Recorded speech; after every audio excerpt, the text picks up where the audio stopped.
नमस्कार मेरे प्यारे दोस्तों, मैं सिद्धांत स्वागत करता हूं आपका पेपर हैकर चैनल में। और जैसा कि आप लोग जानते हैं, मैं आपको करवा रहा हूं आर्मी क्लर्क के और जो स्टोर कीपर है उसका दोनों का जो सिलेबस है वो एक ही है। तो उसके मैं करवा रहा हूं आपको 50 के 50 प्रैक्टिस सेट। और आज जो हमारा प्रैक्टिस सेट मैं कराने जा रहा हूँ वो है हमारा प्रैक्टिस सेट नंबर 4। कौन सा नंबर है? 4 नंबर है। तो चलिए शुरुआत करते हैं।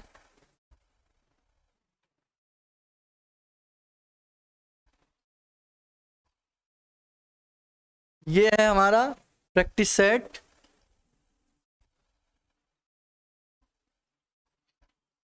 4। ठीक है, ये है हमारा प्रैक्टिस सेट 4। निर्देश दिए हुए हैं आपको, क्या क्या रूल हैं, क्या क्या निर्देश हैं वो मैं आपको बता देता हूं। 50 मिनट का आपका पेपर होगा और मैक्सिमम मार्क्स जो अधिकतम मार्क्स उसके मिलेंगे वो होंगे 200 नंबर, यानी कि 50 मिनट का जो समय वो मिलेगा आपको। और टोटल जो आपको नंबर, जितने नंबर का है आपका पेपर, वो हैं 200 मार्क्स। ठीक है, इस अभ्यास प्रश्न में 2 खंड हैं। कितने? 2 खंड होंगे। एक खंड 1 होगा, एक खंड 2 होगा, और जिसमें प्रत्येक खंड में कितने 25 क्वेश्चन है। खंड 1 में 25 क्वेश्चन होंगे और खंड 2 में भी 25 क्वेश्चन होंगे। अब खंड 1 में और खंड 2 में क्या क्या दे रखा है वो भी दिया हुआ है। खंड 1 में सामान्य ज्ञान के 5 प्रश्न होंगे, सामान्य विज्ञान के 5 प्रश्न होंगे, कंप्यूटर विज्ञान के 5 प्रश्न होंगे एवं गणित के 10 प्रश्न होंगे। और जो हमारा खंड 2 है उसमें टोटल 25 क्वेश्चन किसके होंगे? सामान्य अंग्रेजी के होंगे। ठीक है, प्रत्येक सही उत्तर के लिए 4 अंक दिए जाएंगे और गलत उत्तर के लिए 1 अंक काटा जाएगा। उत्तर ना लिखने यानी कि खाली छोड़ने पर 0 अंक दिए जाएंगे। ठीक है, सभी प्रश्न अनिवार्य हैं और अभ्यर्थी को उत्तीर्ण होने के लिए प्रत्येक खंड में न्यूनतम 32 अंक और कुल 80 अंक प्राप्त करना अनिवार्य है। यानी कि प्रत्येक खंड में हमारे कितने 32 नंबर आने ही चाहिए। एक खंड कितने नंबर का हो जाएगा? हमारे 25 × 4 कर देंगे तो 100 नंबर का एक खंड होगा, जिसमें से मिनिमम क्वालिफाइंग मार्क्स जो है हमारे कितने हैं? 32 हैं। और कुल कितने अंक हैं? 80 अंक प्राप्त करना अनिवार्य है, यानी कि 100 आउट ऑफ 80। ठीक है, सॉरी 80 आउट ऑफ 100। ठीक है, तो शुरू करते हैं। खंड 1 आ गया हमारा।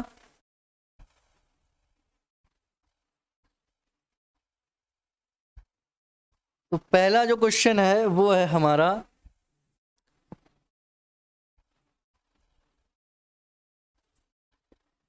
दिल्ली सल्तनत की प्रथम तथा अंतिम महिला शासिका कौन थी? यानी कि जो दिल्ली सल्तनत है उसकी प्रथम और अंतिम महिला शासिका कौन थी? ए ऑप्शन है हमारा चांद बीबी, बी ऑप्शन है जीजाबाई, सी है रजिया बेगम, या फिर डी है बेगम हजरत महल।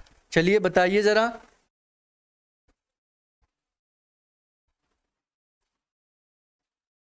तो इसका हमारा क्वेश्चन का जो आंसर है वो हो जाएगा ऑप्शन नंबर सी, रजिया बेगम।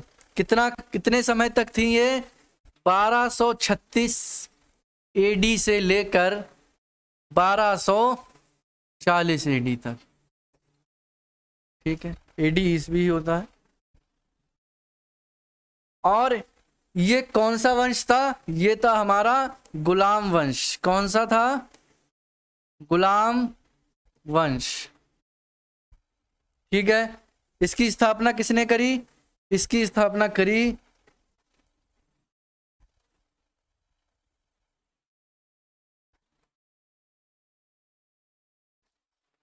कुतुबुद्दीन ऐबक ने। किसने करी? कुतुबुद्दीन ऐबक ने। ठीक है,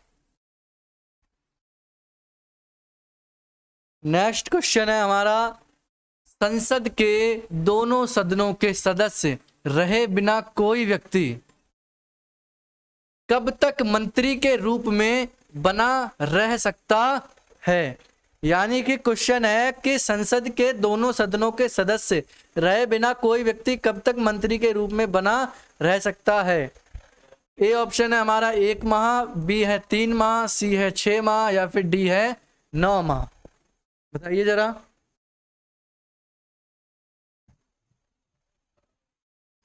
तो ये हो जाएगा हमारा ऑप्शन नंबर सी 6 माह। 6 माह तक कोई व्यक्ति जो संसद के दोनों सदन हैं उनका बिना सदस्य रहे तक मंत्री के रूप में बना रह सकता है, लेकिन 6 माह होने यानी कि 6 माह होते ही उसको या तो पद से इस्तीफा देना होगा या फिर क्या होना, उसको किसी ना किसी सदन की सदस्यता ग्रहण करनी होगी। ठीक है, नेक्स्ट क्वेश्चन है भारत और चीन के बीच सीमा रेखा क्या कहलाती है। यानी कि भारत, इंडिया और चाइना का जो बॉर्डर है उस पे जो रेखा बनी हुई है वो क्या कहलाती है। ए है हमारा डूरंड रेखा, बी है रेड क्लिफ रेखा, सी है माउंटबेटन रेखा या फिर डी है मैकमोहन रेखा। क्या है बताइए जरा।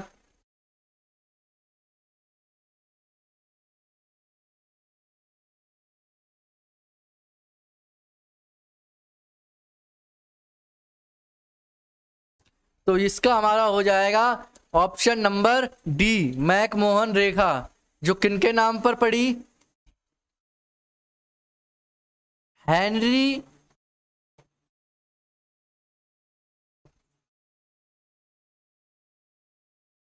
मैकमोहन, किसके नाम पर, हेनरी मैकमोहन। और कब, 1914 में। कब, 1914 में। और कितनी है, 800 कितनी, 890। ठीक है,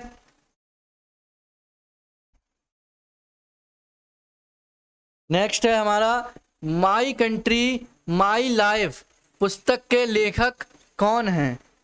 यानी कि माई कंट्री माई लाइफ जो पुस्तक है उसके लेखक कौन है।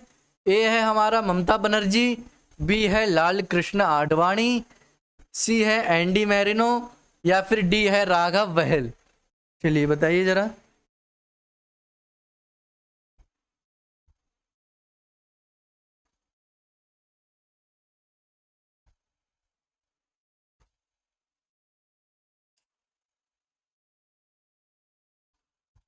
तो ये हो जाएगा हमारा option number B Lal Krishna Advani. क्या हो जाएगा, Lal Krishna Advani. My country my life पुस्तक के लेखक कौन है, हमारे लाल कृष्ण आडवाणी जी हैं। इनके बारे में जान ले तो ये उप मुख्यमंत्री पद पर भी रह चुके हैं।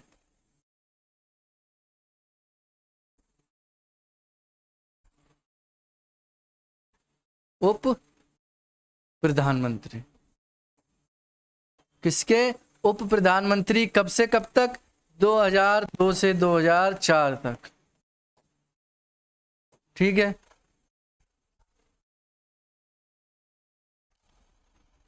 नेक्स्ट है हमारा संयुक्त राष्ट्र संघ का मुख्यालय कहाँ है। यानी कि यूनाइटेड नेशंस ऑर्गेनाइजेशन का मुख्यालय हेडक्वार्टर कहां पर है। ऑप्शन ए हमारा न्यूयॉर्क, सी है पेरिस, बी है हेग या डी है जेनेवा। बताइए जरा।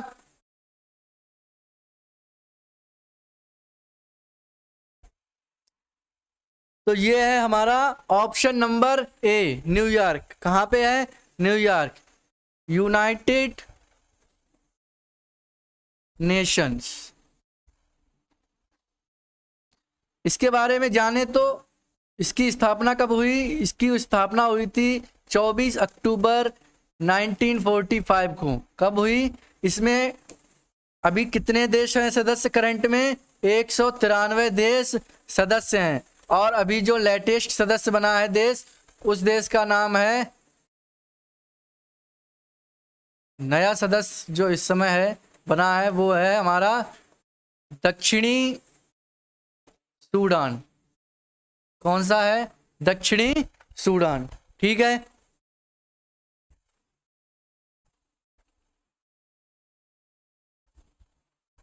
नेक्स्ट है हमारा विशिष्ट प्रतिरोध का एसआई मात्रक है, यानी कि विशिष्ट प्रतिरोध का एसआई मात्रक कौन सा है? Option number A ohm, B ohm meter, या सी है ओम मीटर क्यू, या है डी ओम मीटर स्क्वायर। ठीक है,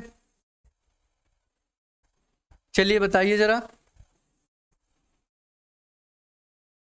इसका हो जाएगा ऑप्शन नंबर बी। क्या हो जाएगा? विशिष्ट प्रतिरोध का मात्रक ओम मीटर। ठीक है,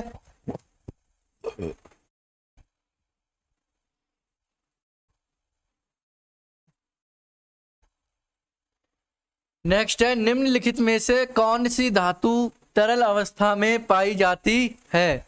ऑप्शन ए है हमारा लोहा, बी है प्लेटिनम, सी है पारा, या फिर डी है कैल्शियम। चलिए बताइए जरा।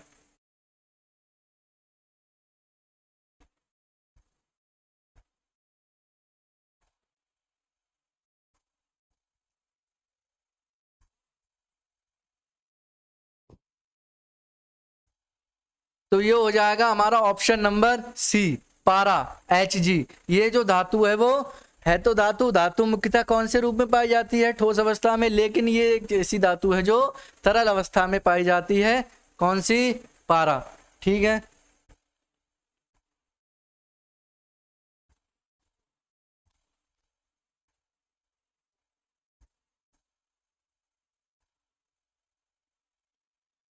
नेक्स्ट है हमारा एल्काइन का सामान्य सूत्र, यानी कि एल्काइन का क्या पूछ रहे हैं हमसे? फॉर्मूला पूछ रहे हैं। ऑप्शन नंबर ए C3H4, C3H5, C2H6, या फिर C6H6। चलिए बताइए जरा।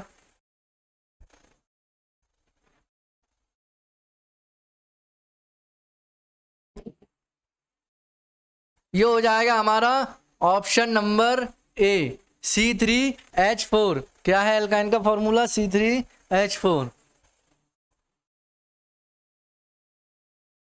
नेक्स्ट है आग बुझाने वाली गैस कौन सी है? Option A neon, B nitrogen, C carbon dioxide, या फिर डी है कार्बन मोनोऑक्साइड। चलिए बताइए जरा। तो ये है कौन सी गैस है आग बुझाने वाली गैस? Option number C carbon dioxide. ठीक है,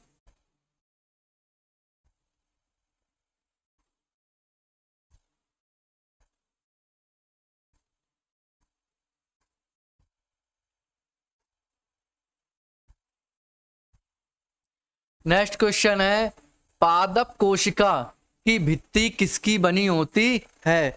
यानी कि जो पादप कोशिका है इसकी भित्ति किसकी बनी होती है? ए है हमारा प्रोटीन, बी है सेल्यूलोज, सी है मंड, या फिर डी है वसा। क्या है? वसा। चलिए बताइए जरा।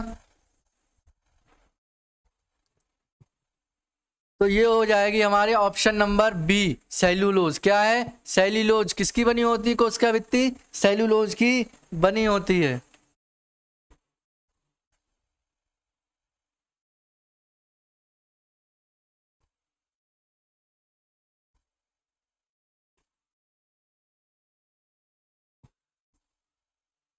एक टेराबाइट एक टीवी में कितने गीगाबाइट होते हैं?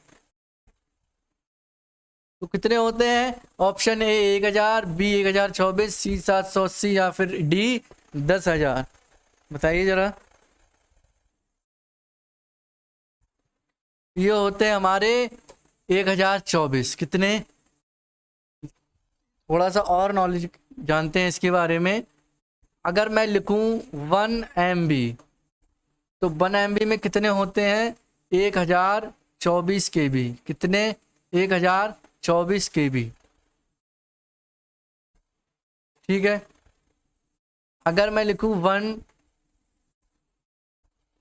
TB, तो कितने होते हैं इसमें?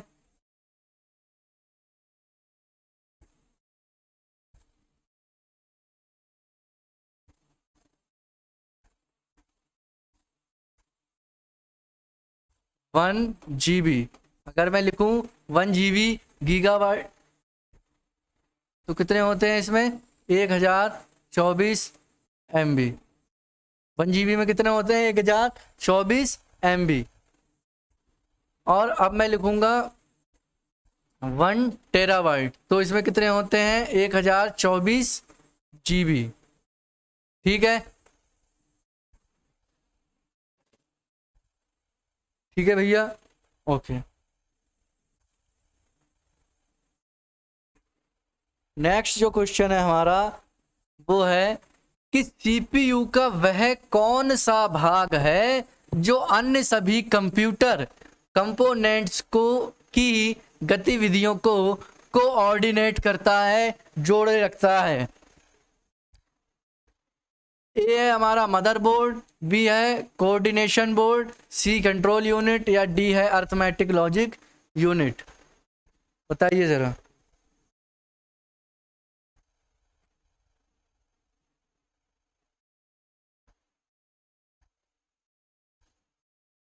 ये हो जाएगा option number C, control unit. Control unit एक कंप्यूटर का ऐसा भाग होता है जो कंप्यूटर के अंदर हम जो गतिविधियां करते हैं उनको क्या करता है? एक दूसरे से जोड़ता है, कोऑर्डिनेट करता है।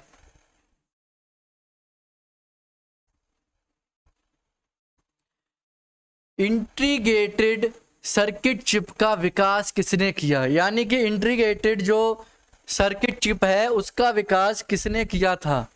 ए ऑप्शन है सीवी रमन, बी है रॉबर्ट नायक, डी है चार्ल्स बेबेज, सी है जेएस किल्वी। तो सीवी रमन ये मैथ से संबंधित है और ये चार्ल्स बेबेज कंप्यूटर के जनक है। ठीक है, अब बी या सी में से एक है तो इसका ऑप्शन होने वाला है जेएस किल्वी। किसने किया था? जेएस किल्वी ने किया था।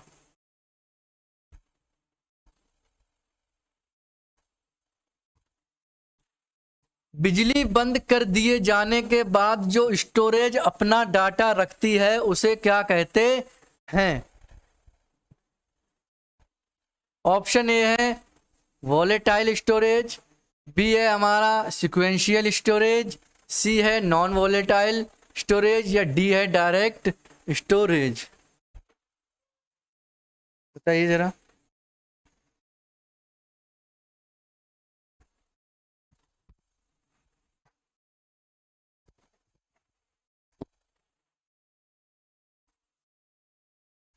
ये है हमारा option number C, non volatile storage.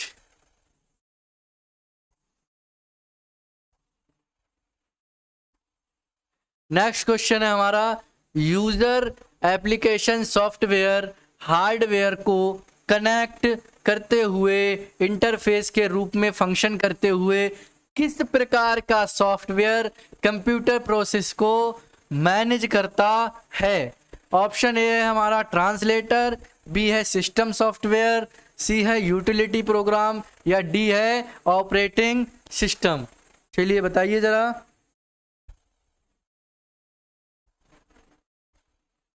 तो क्या हो जाएगा इसका आंसर हमारा? इसका आंसर होने वाला है option number D, operating system.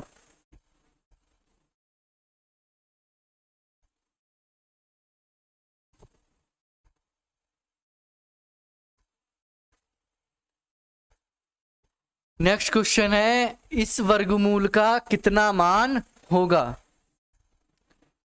Option A है बी सी डी। ठीक है, चलिए बताइए जरा।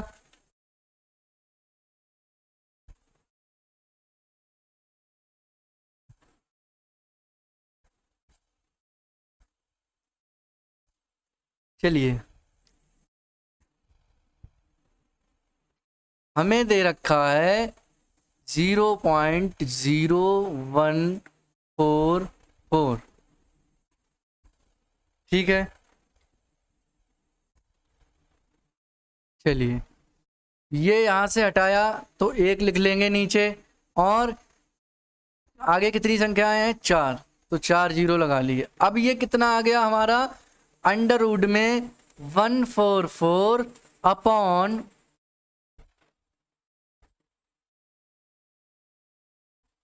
ठीक है भाई, ठीक है। चलिए, अब 144 किसका वर्गमूल होता है भैया?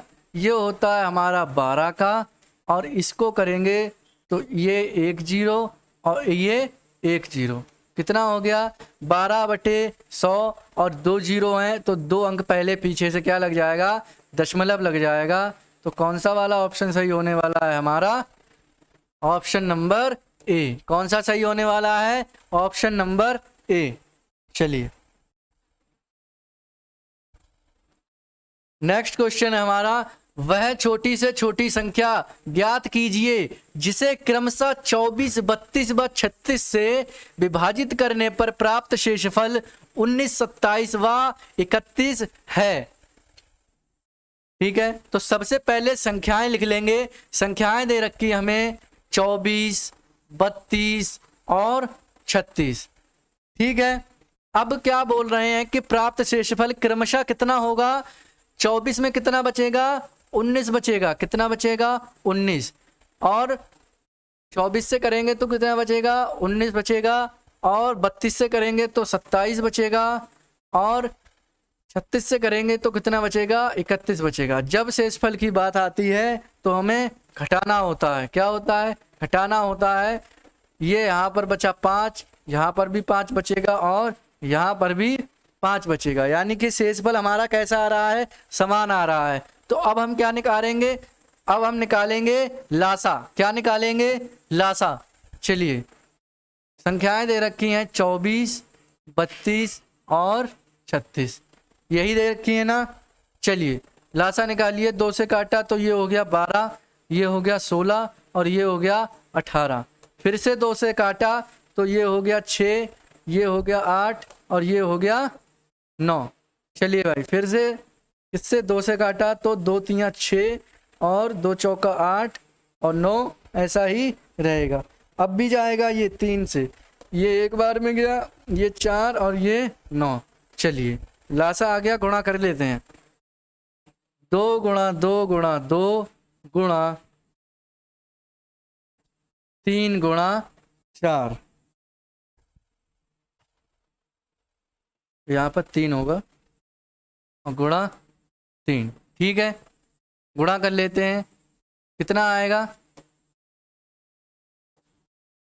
288 आएगा। कितना आएगा, 88 आएगा। गुणा करके देख लीजिए।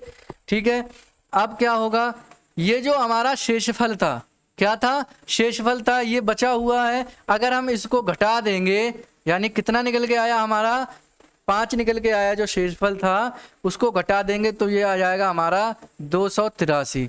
यानी कि 283 ही वह संख्या है जिसको 24 से, 32 से व 36 से विभाजित करेंगे तो शेषफल 19 आएगा, 27 आएगा और 31 आएगा। ठीक है, नेक्स्ट क्वेश्चन, ये बहुत ही अच्छा क्वेश्चन है आपका। एक कार्य को 10 दिन में पूरा करने के लिए 270 व्यक्तियों की आवश्यकता है। यदि 180 व्यक्ति काम करेंगे तो वे उसे कितने दिन में पूरा कर लेंगे। तो जो दिया हुआ है वो पहले हम वो नोट डाउन कर लेंगे। 10 दिन में पूरा करने के लिए 270 व्यक्तियों की आवश्यकता है, यानी कि M1 बराबर दे रखा है मैन 270 और D1 बराबर दे रखा है 10 दिन। कितने, 10 दिन। अब क्या बोल रहे हैं, अब बोल रहे हैं कि अगर 180 व्यक्ति काम करें, कितने, 180 व्यक्ति काम करेंगे तो वे उसे कितने दिन में पूरा करेंगे। तो फॉर्मूला होता है हमारा, सूत्र M1 into D1 is equal to M2 into D2 से। चलिए हल करते हैं। ये आ गया हमारा 270 गुणा 10 बराबर 180 गुणा D2। D2 का मान निकल आएगा 270 गुणा 10 बटे 180। ठीक है, ठीक कर रहा हूं ना। 0 से 1 0 कट गया, 9 दूनी 18 हो गए और 9 तियां 27 हो गए और 2 पंजे 10 हो गए, यानी कि D2 की वैल्यू निकल कर आ गई हमारी 3 पंजे 15 दिन। कितनी आ गई, 15 दिन। ठीक है, तो कौन सा वाला ऑप्शन सही हो जाएगा? ऑप्शन नंबर सी।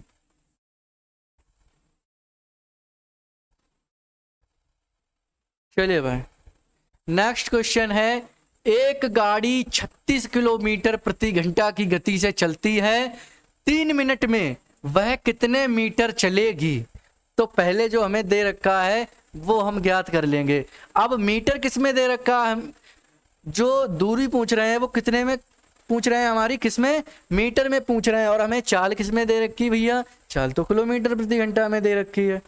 तो क्या करेंगे, चाल बराबर दे रखा है हमें 36 किलोमीटर प्रति घंटा, इसको बदल लेंगे तो ये हो जाएगा 36 गुणा 5/18 से गुणा करेंगे तो ये आ जाएगा हमारा मीटर प्रति सेकंड में, और ये आ गया हमारा 10 मीटर प्रति सेकंड। कितना आ गया? 10 मीटर प्रति सेकंड। समय दे रखा है हमें कितना? समय कितना दे रखा है भैया? 3 मिनट दे रखा है। कितना? 3 मिनट दे रखा है। 1 मिनट में कितने सेकंड होते हैं? 60 होते हैं। तो 3 मिनट में कितने हो जाएंगे? 180 सेकंड। कितने? 180 सेकंड। फॉर्मूला लगा देंगे, दूरी बराबर चाल गुणा समय। दूरी बराबर चाल गुणा समय। चाल दे रखी है हमें 10 मीटर प्रति सेकंड से, और समय कितना है? 180 सेकंड। तो कितना हो गया हमारा? 1800 मीटर। कितना? 1800 मीटर। ठीक है, आशा करता हूं आपको समझ में आ गया होगा। ऑप्शन नंबर हमारा सही होने वाला है 1800 मीटर। ठीक है,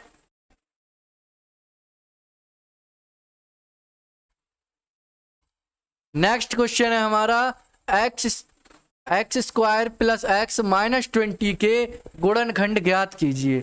गुणनखंड निकालने हमें, जो हमें इक्वेशन दे रखी है।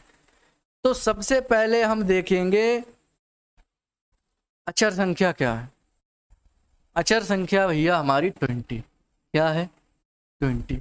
यानी कि 20 को ऐसे 2 टुकड़ों में तोड़ना है, उनका अंतर कितना आए?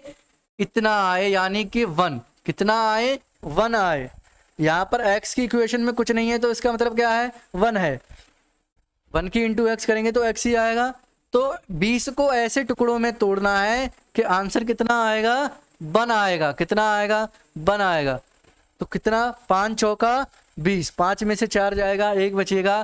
तो पहले इक्वेशन लिखेंगे x square plus x minus 20।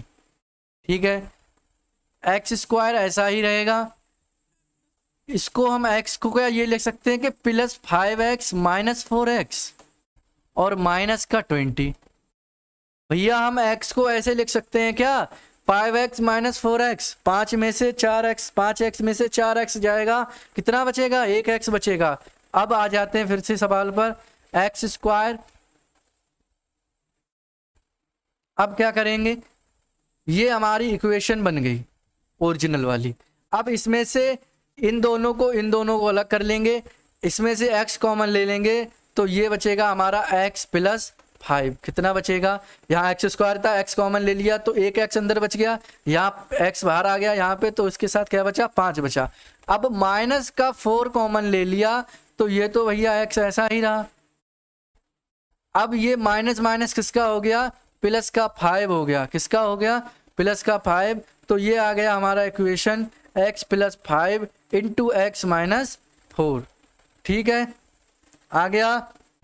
तो कौन सा वाला हमारा ऑप्शन सही होने वाला है? ऑप्शन नंबर ए हमारा सही होने वाला है। क्या होंगे इसके गुणनखंड? नेक्स्ट देखिए, यदि x square plus y square बराबर 72 है और एक्स वाई बराबर 8 है तो एक्स माइनस वाई क्या होगा? जो दिया हुआ है वो लिख लेंगे। एक्स स्क्वायर एक्स क्यू है, एक्स क्यू और Y Q is equal to दे रखा है 72 और एक्स इंटू वाई दे रखा है हमें 8। अब एक्स वाई यानी x इंटू बाई, यानी कि 8 को ऐसे दो टुकड़ों में तोड़ो कि हम अगर x और y का मान इस इक्वेशन में रखें तो कितना आ जाए, 72 आ जाए। तो 4 दूनी 8, तो क्या हम इसको 8 को 4 गुणा 2 लिख सकते हैं? ठीक है, 4 गुणा 2 लिखा तो x की वैल्यू 4 हो जाएगी और y की वैल्यू 2 हो जाएगी। ठीक है, यहां पर रख दीजिए भैया।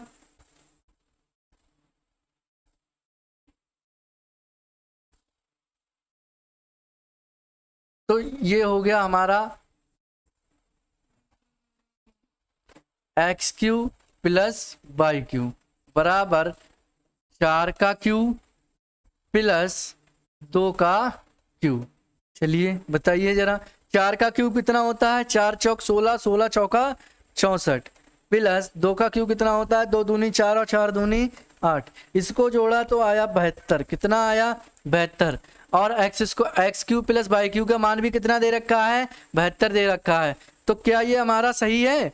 जी हाँ, बिल्कुल सही है। जब हमारे मान बराबर आ रहे हैं तो हमसे जो मान पूछ रहे हैं हम वो निकाल देंगे। x माइनस वाई की वैल्यू पूछी है, x का मान 4 है और y का मान 2 है, तो आंसर आ जाएगा x minus y equal to 2। क्या आ जाएगा, 2। ऑप्शन नंबर कौन सा सही होने वाला है, बी होने वाला है।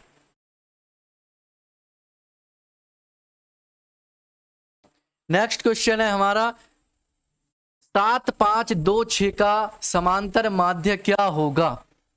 चलिए, समांतर माध्य क्या होता है, समांतर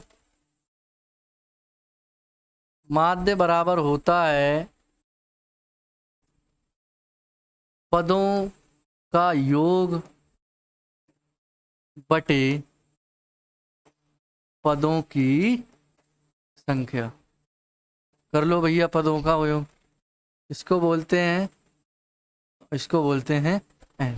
ठीक है, पदों का योग कितना है, पद कितने हैं, पदों का योग पद लिख लेंगे 7 प्लस 5 प्लस 2 प्लस 6, कितने हैं, 4 हैं। ऐड कर लेंगे 7 5 12 और 2 14 और 6 20 बटा 4 4 50 20, कितना आ गया, 5 आ गया। ऑप्शन नंबर सी, कितना आ गया, option number C is the right answer. चलो भाई, नेक्स्ट जो क्वेश्चन है हमारा, यदि 140 का 30% 840 का x प्रतिशत है तो x का मान लिख लेंगे 140 का की जगह इंटू 30% है। ठीक है, सही लिख रहा हूं ना, बराबर 840 का कितना x प्रतिशत है, कितना x प्रतिशत है, तो x का मान बताना है हमें।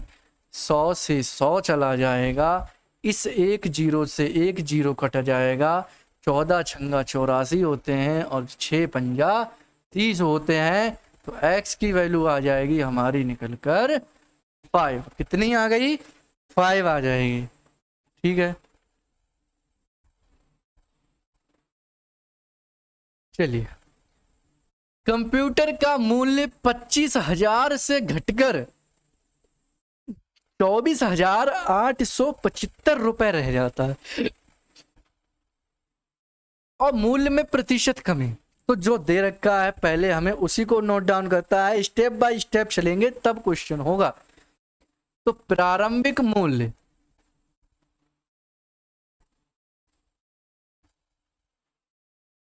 क्या है, प्रारंभिक मूल्य हमें दे रखा है कितना, 25,000। कितना दे रखा है, 25,000 दे रखा है। और जो नया मूल्य है वो कितना हो गया, नया मूल्य हो गया हमारा 24,875। तो कमी कितने की हुई, कमी हुई या लाभ हुआ, कमी हुआ या बढ़ोतरी हुआ भैया बताइए, कमी हुई या बढ़ोतरी हुई। तो कमी कितने की हुई, 25,000 में से 875 जाएंगे तो कितना आएगा, 125 आएगा। कितना आएगा, अब जिस प्रकार से प्रतिशत हानि या प्रतिशत लाभ निकालेंगे उसी प्रकार से प्रतिशत कमी निकालेंगे। तो कमी प्रतिशत बराबर हो जाएगा कमी बटा प्रारंभिक मूल्य उस पर क्रय मूल्य पर निकालते थे, इस पर प्रारंभिक मूल्य पर निकालेंगे, इनटू 100 कर देंगे तो ये हो जाएगा हमारा 125 की कमी हुई। प्रारंभिक मूल्य हमारा 25,000 था और इनटू में 100 है, 2 जीरो से 2 जीरो कट जाएंगे, 125 दूनी 250 हो जाएगा। हमारा आंसर निकल के आ जाएगा 1/2 और इसको लिख सकते हैं हम 0.5। तो कौन सा वाला ऑप्शन सही हो जाएगा? ऑप्शन नंबर बी, 0.5% की क्या हुई? कमी हुई।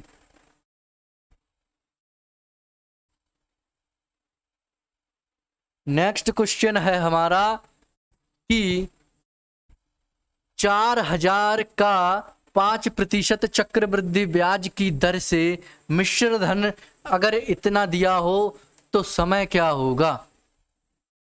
बताइए जरा।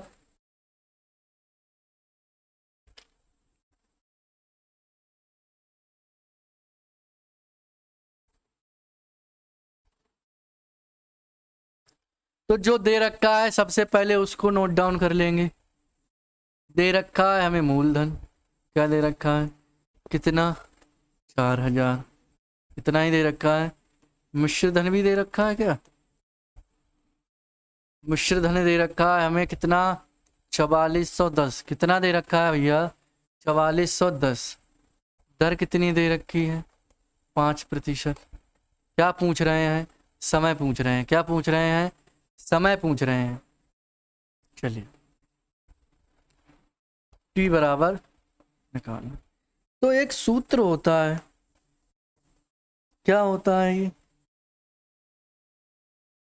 ये होता है हमारा मिश्र धन बराबर मूलधन इंटू 1 प्लस R/100 की पावर टी, यानी कि समय। तो इसमें हम अपना मान रख देंगे भाई, ठीक है। मूलधन दे रखा है हमें 4410, ये दे रखा है हमें 4,000। कितना? 4,000। और ये दे रखा है 1 प्लस दर है 5, ये है 100 की पावर टी, जो हमें ज्ञात करनी है। 1 जीरो से 1 जीरो कट गया और यहाँ पर काटा तो ये आ गया 20। तो यहाँ पर 441, ये 400 नीचे आ जाएगा, ठीक है। ये बचेगा आपका 20, एकम 20 और 1 यहाँ पर बचा कितना? 1, यानी कि 21/20 की पावर टी। तो क्या 441 और 400 किसी का वर्ग नहीं होता? क्या होता है? क्यों नहीं होता? 21 का वर्ग होता है 441, 20 का होता है 400। तो इसको इसकी पावर 2 लिख सकते हैं क्या? और इसको 21/20 तो है ही है की पावर टी। जब बेस वैल्यू बराबर हो जाएगी तो घातों का मान भी बराबर हो जाएगा। तो टी बराबर जो आ जाएगा वो आ जाएगा हमारा 2 वर्ष। कितना आ जाएगा? 2 वर्ष। कितना? 2 वर्ष। तो आंसर कौन सा? आंसर हो जाएगा हमारा ए।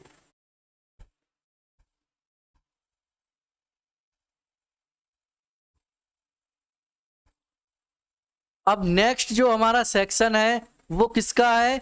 इंग्लिश का शुरू होने वाला है, हो रहा है, यानी कि होने वाला नहीं है, हो रहा है। नेक्स्ट जो सेक्शन है वो इंग्लिश का शुरू हो रहा है। तो सबसे पहले क्वेश्चन देखते हैं। चलिए क्वेश्चन क्या दिया हुआ है कि which of the following would be the most suitable title for the passage. इसके ये जो पैसेज है इसके लिए सुइटेबल टाइटल क्या होगा? तो इसके लिए हमें क्या होगा? पैसेज पढ़ना होगा भाई। तो चलिए जरा पैसेज की तरफ बढ़ते हैं।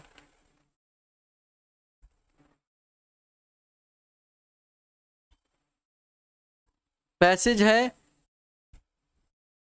It is strange that according to his position in life an extravagant man is admired और despised. A successful businessman does nothing to increase his popularity by being careful with his money. He is expected to display his success, to have a smart car, an expensive life, and to be lavish with his hospitality. If he is not so, he is considered mean and his reputation in business may even suffer in consequence. यानी कि क्या बता रहे हैं इसमें कि according to his position in life, जिस प्रकार की उसकी पोजीशन है उसकी जिंदगी में, उसका जो पद है, an extravagant man is admired और डिस्पाइज्ड इज, जो साधारण मनुष्य होगा वो उससे क्या होगा, एडमायर्ड होगा, प्रेरित होगा। A successful businessman does nothing to increase his popularity by being careful with his money. जो सक्सेसफुल एक सफल बिजनेसमैन होता है, व्यवसायी होता है, वो कुछ नहीं करता है टू इंक्रीज, बढ़ाने के लिए अपनी पॉपुलैरिटी, प्रसिद्धि को, by being careful with his money, अपनी केयर करता है किसकी, किससे, पैसे से।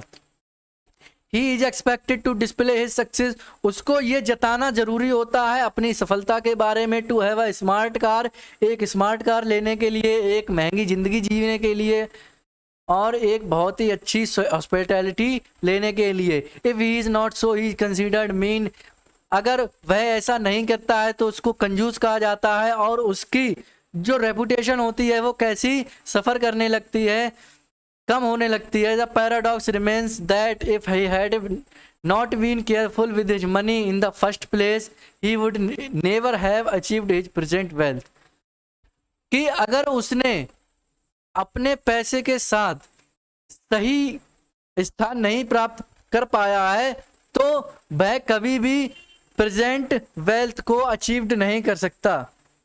Among the low income group, और अब इसी के साथ जो लो इनकम ग्रुप है, a different set of values exits, उनके साथ एक अलग तरीका होता है, व्यवहार होता है। The young clerk who makes his wife जो यंग क्लर्क है जो अपनी वाइफ को करता है, क्या करता है, present of a new dress, नई ड्रेस लाकर देता है। When he has not paid his house rent, जबकि उसने क्या नहीं, एक उसका अपना जो है रेंट भी नहीं भरा होता है, इज कंडेम्ड एज एक्स्ट्रावेगेंट, और उसको कैसा माना जाता है, उसको भैया कंजूस माना जाता है। उसको कैसा माना जाता है, carefulness with money to point of meanness applauded as a virtue, और अगर वो अपने पैसे को संभाल के रखता है तो उसको कंजूस माना जाता है। ठीक है। Nothing in his life is considered more worthy than paying his bills, उसकी लाइफ में कुछ भी नहीं होता है, वह जीवन भर क्या करता रहता है, बिल्स EMI ही चुकाता रहता है। ठीक है, तो इसके लिए सबसे अच्छा सूटेबल क्या होगा, ऑप्शन है एक्स्ट्रावेगेंट, वेगेंस is always condemnable, extravagance leads to poverty, या extravagance in the life of rich and poor. यानी कि जो समस्याएं हैं किसकी जिंदगी में, the rich and the poor, वही तो बता रहा है ये पैसेज कि रिच मैन जो है वो कैसे सफ़र करता है अपनी लाइफ में पैसे के साथ, और जो मीडियम होता है, मिडिल मैन होता है, पुअर होता है, वो किस तरह से सफ़र करता है अपनी लाइफ में। तो कौन सा वाला क्वेश्चन हो जाएगा, ऑप्शन नंबर सी सही हो जाएगा।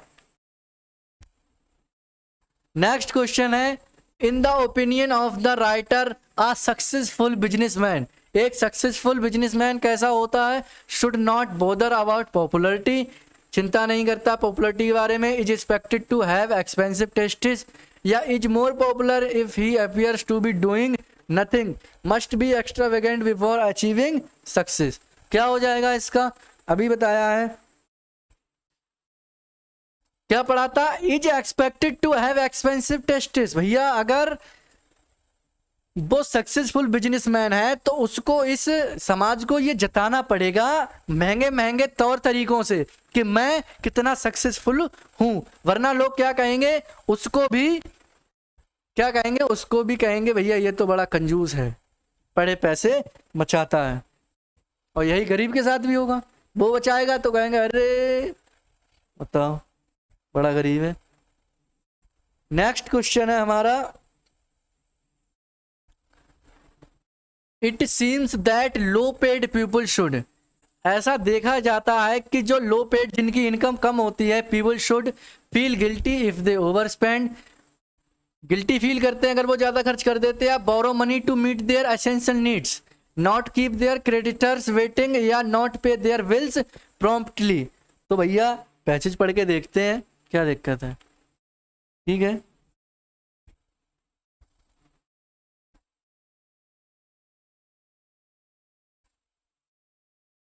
यहां तक हो गया। The idle wife for a such man separates her house keeping money into joyless title little pills, so much for rent, for food, for the children's shoes. She is able to face the milkman with the equanimity, every month satisfied with her economizing wage, and never knows the guilt of buying something she can't really afford. As for myself, I fall into neither of these categories. If I have money to spare, I can be extravagant. But when, as is usually the case, I am hard up, then I am the meanest man imaginable.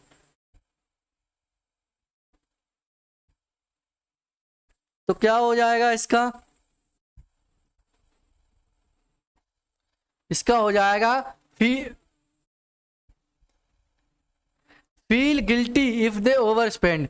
जो low budget वाले लोग होते हैं वो क्या करते हैं, guilt feel करते हैं अपने आप में कि अगर वो ज्यादा अपनी कमाई से ज्यादा खर्च कर देते हैं तो उनको थोड़ा सा दुख होता है। नेक्स्ट क्वेश्चन है,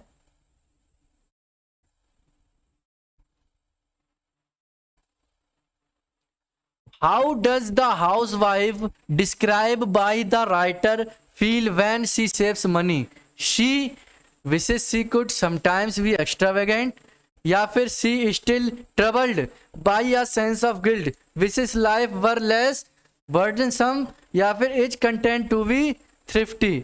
यानी कि जो हाउस वाइफ है उसको राइटर के द्वारा कैसा बताया गया है कि वो किस तरह से पैसे बचाती है। तो कैसे बचाती है, is constant to be so thrifty, वह तरह तरीके की चीजों में क्या है अपने पैसे खर्च करती है, बच्चों के शूज लेने में, घर का सामान खरीदने में। ठीक है, नेक्स्ट क्वेश्चन है कि दिस जो ये स्टेटमेंट है क्या है, ये स्टेटमेंट कि she is able to face the milkman with equanimity implies that, यह क्या बताता है, she is able to face the milkman with equanimity, यह क्या बताता है कि she is not upset as she has been paying the milkman his due regularly, या फिर she loses her nerve at the sight of the milkman who always demands his dues, या फिर she manages to keep cool as she has to pay the milkman only a month's dues, या फिर she remains composed and confident as she knows that she can handle the milkman tactfully. तो इसका क्या हो जाएगा, इसका हो जाएगा हमारा option number A, she is not upset as she has been paying the milkman his dues regularly, कि वह इस चीज को लेकर अपसेट ही नहीं है कि वो क्या करती है, पेमेंट करती है किसका, मिल्कमैन का हिज ड्यूज रेगुलरली, डेली के डेली। ठीक है, नेक्स्ट क्वेश्चन 31 से 35 fill in the blanks with a suitable word. चलिए, कुमार रियली लाइक्स किमी, कुमार जो है किमी को बहुत ही ज्यादा पसंद करता है, but he is not too nervous too, he is too nervous, यानी कि वह बहुत ही नर्वस रहता है, टू आस्क हर आउट, उसको बोलने के लिए, वह उसको बोल ही नहीं पाता, नर्वस रह रहा है बेचारा, है नहीं। चलो नेक्स्ट क्वेश्चन है, the prime minister said that, prime minister ने कहा कि it dash him great pleasure to meet the soldiers that evening, यानी कि एक उनको बहुत ही बड़ा आनंद मिला, बहुत ही अच्छा आनंद महसूस हुआ कि वो किससे मिले, सोल्जर से मिले उस शाम को। तो गिव्स होगा, गेव होगा, वॉज गिविंग होगा, या इज गिविंग होगा, क्या होगा भैया, पास्ट का है, क्या है, पास्ट का है, तो ना तो ये होगा और ना ही ये होगा। अब क्या है कि वो मिले थे, क्या वो मिल रहे थे, वो तो मिल चुके थे, क्या थे, मिल चुके थे, तो भैया गेव आएगा, सेकेंड फॉर्म आएगा, अरे आएगा नहीं आएगा भैया। ठीक है, नेक्स्ट क्वेश्चन है, when I pay him tomorrow, जब मैं उसका पेमेंट करूंगा कल, he has received everything, he has been receiving, will have received या फिर विल हैव बीन रिसीव्ड। तो क्या हो जाएगा, विल हैव रिसीव्ड एवरीथिंग, उसको वो मुझसे हर चीज पा लेगा, यानी कि जितना भी पेमेंट होगा उसका मैं सारा का सारा पेमेंट कर दूंगा।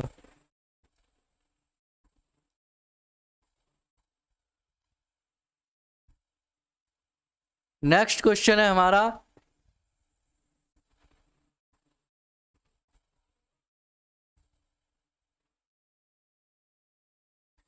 Dash girls were absent yesterday, यानी कि गर्ल्स वर अब्सेंट यस्टरडे, कल उपस्थित थी, अनुपस्थित थी। ए मच, बी एनी, या सी लिटिल, या फिर ए फ्यू। लिटिल, लिटिल भैया होता है अनकाउंटेबल के लिए, किसके लिए, अनकाउंटेबल के लिए। और फ्यू होता है काउंटेबल के लिए, किसके लिए, काउंटेबल के लिए।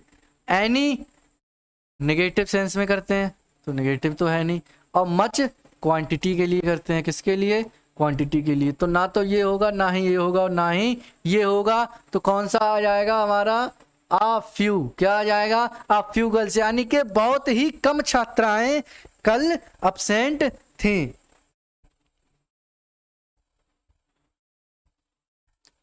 Almost no friend of came to the funeral.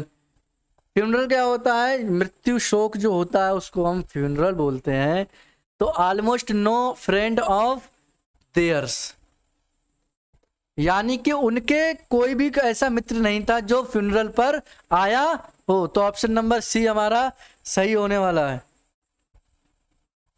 Next आ गया भैया 36 से 39, in the following questions find out which part of a sentence has an error. इस पार्ट में एरर है।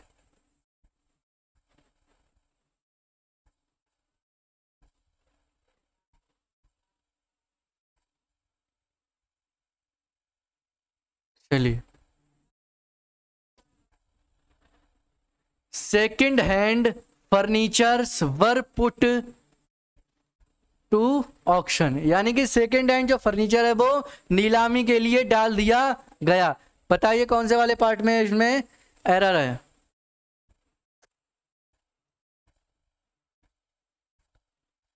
तो हमारा जो बी वाला पार्ट है, ये वाला पार्ट है, इसमें एरर है।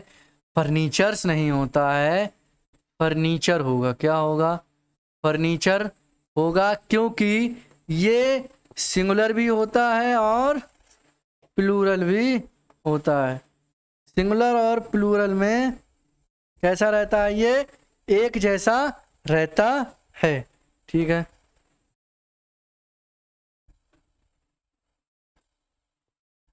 Although Nirbhay is very intelligent and sincere to his dealing he is often tells lies. Although, जबकि जो निर्भय है वो बहुत ही ज्यादा इंटेलिजेंट है और सिंसियर है अपने काम को लेकर। To his dealing he often tells, भाई अक्सर झूठ बोलता है। तो क्या होगा, इसमें हमारे बी वाला जो सेक्शन है इसमें होगा एरर। टू जो है वो रिप्लेस हो जाएगा इनसे।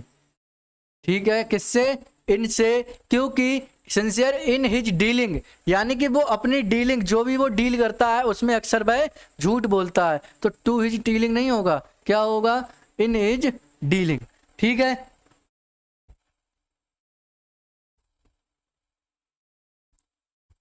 नेक्स्ट क्वेश्चन है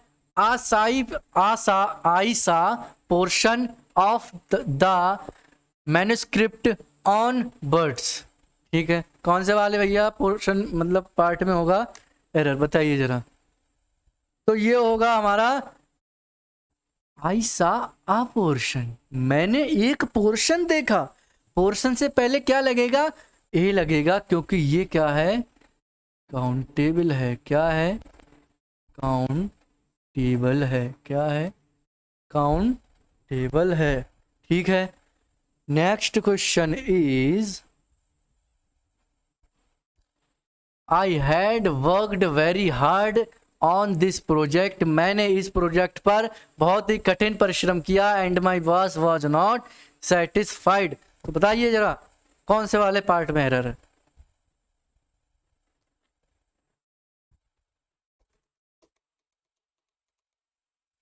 तो ये हो जाएगा हमारा सी वाले पार्ट में एरर। किसमें? सी वाले पार्ट में एरर।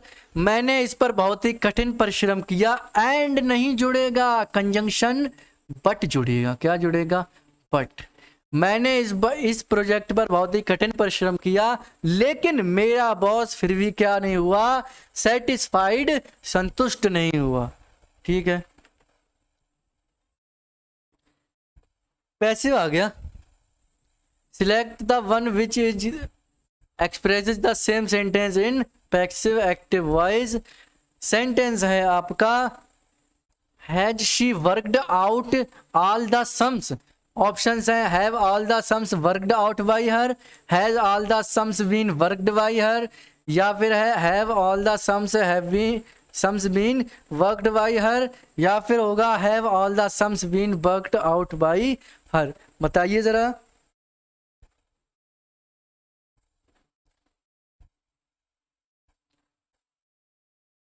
तो क्या हो जाएगा? ये हो जाएगा हमारा option number D, have all the sums been worked out by हर।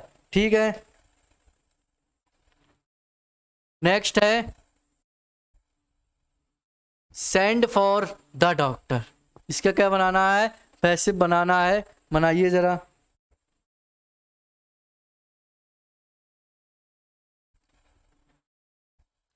ये है हमारा let the doctor be sent for, let the doctor send, let the doctor be sent, या फिर let the doctor send for. तो भैया इसमें first form आ रही है, ये तो होगा नहीं क्योंकि पैसे में थर्ड फॉर्म आती है। एक बच्चा ये हमारा और एक बच्चा ये। अब ए या सी में से एक ही होने वाला है। लेट फॉर, फॉर किस में आ रहा है भैया? सेंड फॉर द डॉक्टर, यानी कि let the doctor be sent for. ठीक है,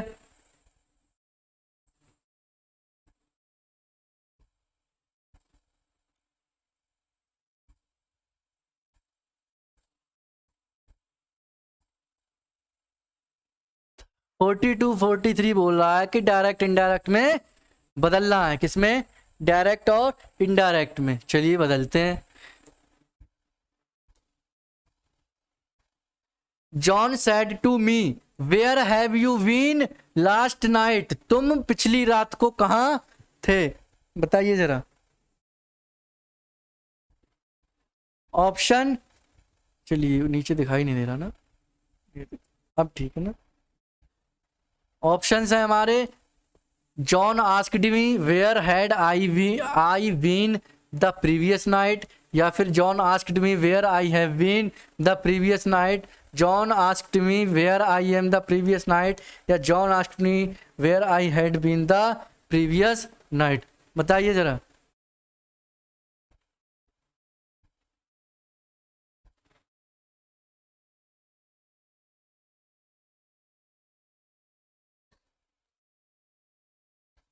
चलिए ये तो देखिए होगा नहीं क्योंकि वेयर के बाद आई आना था, हैड आ गया।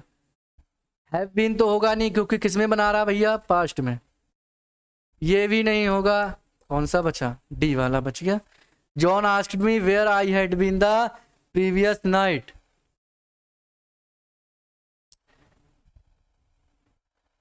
She said mother please cook me something nice today. इसका क्या बनाना? हमें इनडायरेक्ट बनाना है। बताइए जरा। ऑप्शन नंबर ए है she told her mother to cook her something nice today, she ordered her mother to cook her something nice that day, she requested her mother to cook her something nice day, या she asked her mother if she could cook her something nice that day. बनाइए जरा।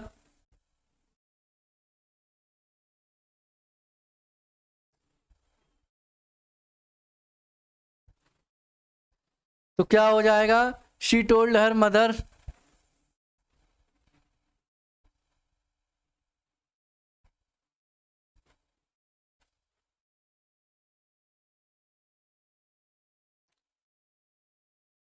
ये हो जाएगा option number D हमारा। She asked her mother if she could cook her something nice that day. क्या वो उसके लिए कुछ अच्छा सा आज बना सकती हैं। ठीक है, नेक्स्ट है हमारा transform the following exclamatory sentence into assertive. Exclamatory दे रखा है, इसको किस में बनाना है, असर्टिव में बनाना है। हाउ क्यूट शी इज, तो क्या होगा इसका,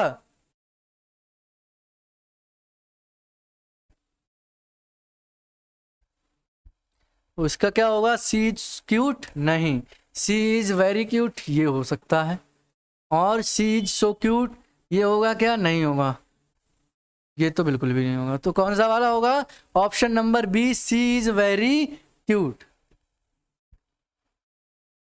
नेक्स्ट है choose one which can be substituted for the given word sentence to examine one's own thoughts and feeling. यानी कि जो परीक्षा लेता हो या उसको क्या करता हो, मापता हो अपने ही फीलिंग्स, अपने ही विचारों को, उसको क्या बोलेंगे, मेडिटेशन, रेस्ट्रोस्पेक्शन या इंट्रोस्पेक्शन या फिर रिफ्लेक्शन, बताइए जरा। तो ये लोग होते हैं इंट्रोस्पेक्शन, इन लोगों को क्या बोलते हैं, इंट्रोस्पेक्शन, जो अपने ही विचारों और फीलिंग्स का, भावनाओं का क्या करते हैं, आकलन करते हैं, क्या करते हैं, आकलन करते हैं। नेक्स्ट आ गया हमारा पैसेज। चलिए पहले क्वेश्चंस पढ़ लेते हैं। The main subject of the passage is, चलिए पैसेज पढ़ेंगे पहले तो।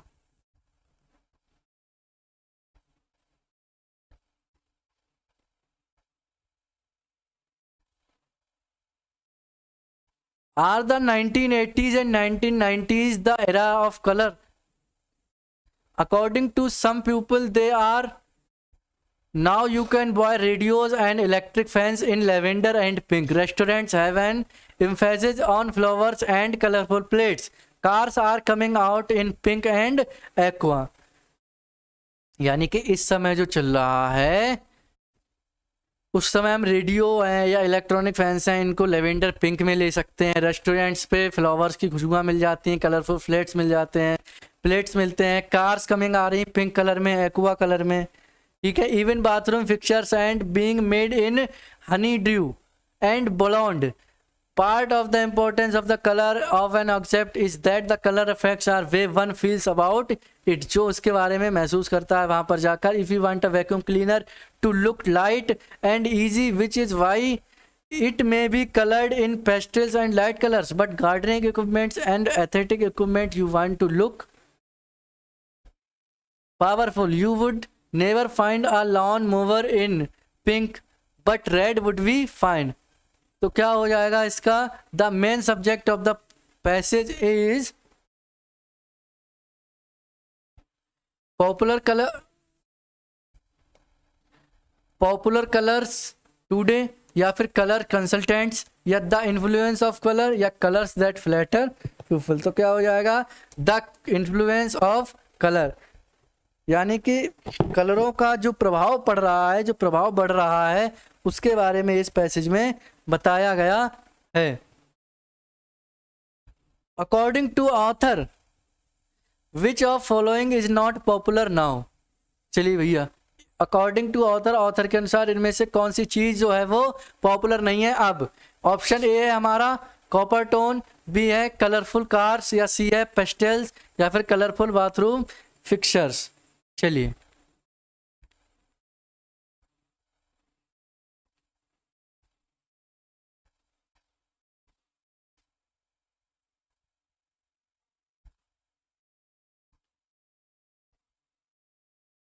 You would never find a lawn mower in pink, but red would be fine. Not very long ago, sheets were always white, and refrigerators commonly came in colors like old gold, avocado green, and copper tone. Now these are thoughts of old-fashioned. Popular colors change because fashion influences everything. In fact, new colors often spring from the fashion industry. It's a lot cheaper to make a blouse or skirt than a sofa. After people get used of seeing new colors on clothing on or towels, they are ready to accept those colors in carpeting, refrigerators, on cars. Color analysis consultants have been very successful in recent years. People want to choose most flattering colors or makeup clothing. Some car designers are even saying that the people will be buying colors of that goes with their skin color. This sounds too extreme. It's hard to believe that people are that impressionable.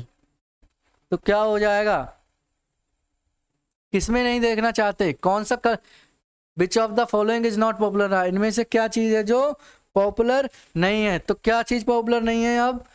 Copper tone. Copper tone क्या है? Copper tone. Colourful cars भैया लोग ले रहे हैं, pastels ले रहे हैं, और कलरफुल बाथरूम फिक्चर्स तो बहुत ही ज्यादा चल रहा है. ठीक है, नेक्स्ट है according to the author why would red be a good colour for a lawn mower? Because it is strong, because it is cheap, because it is light, and because it is pastel. तो क्या पढ़ा था अभी? Because it is strong. क्या है?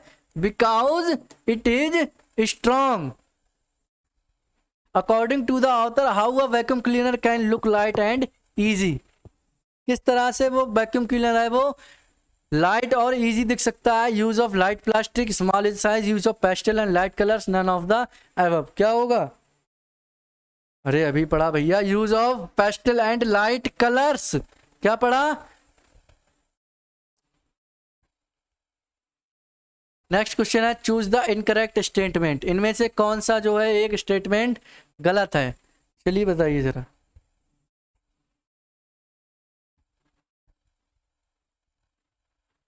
Color affects the way one feels about it. One can buy radio and electric fans in lavender and pink color. Old-fashioned popular colors do not change after being influenced by fashion. या फिर new colors often spring from the fashion industry. बताइए जरा कौन सा सही है? Colour affects. Colour तो भैया बहुत सारे हो सकते हैं, तो अफेक्ट्स कैसे हो जाएगा? यहाँ पे अफेक्ट होगा या फिर, तो ये तो नहीं होगा.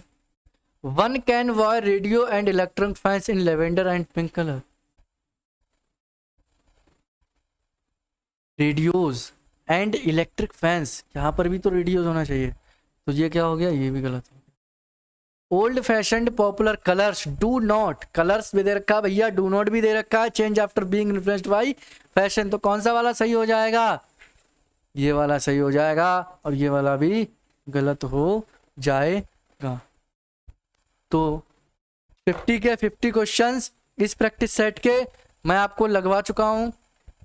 ठीक है, मिलेंगे नेक्स्ट प्रैक्टिस सेट के साथ. ठीक है, आप बस मेरे साथ तैयारी करते चले जाइए. मैं आपको विश्वास दिलाता हूं कि आप बहुत ही अच्छा स्कोर करके आएंगे, सिलेक्शन वाला स्कोर करके आएंगे. आप बस मेरे साथ 50 के 50 पूरे प्रैक्टिस सेट लगा लीजिए एक बार पूरे मन से. ठीक है, तो मिलते हैं नेक्स्ट प्रैक्टिस सेट के साथ. ठीक है, और जितना हो सके अपने दोस्तों के पास ये वीडियो शेयर करके ज़रूर फैलाएं. ठीक है, वीडियो को अच्छा लगा अगर आपको वीडियो ये हमारा, तो इसको लाइक ज़रूर करें और हमारे चैनल को सब्सक्राइब करना ना भूलें. ठीक है, तो मिलते हैं नेक्स्ट प्रैक्टिस सेट में. ठीक है.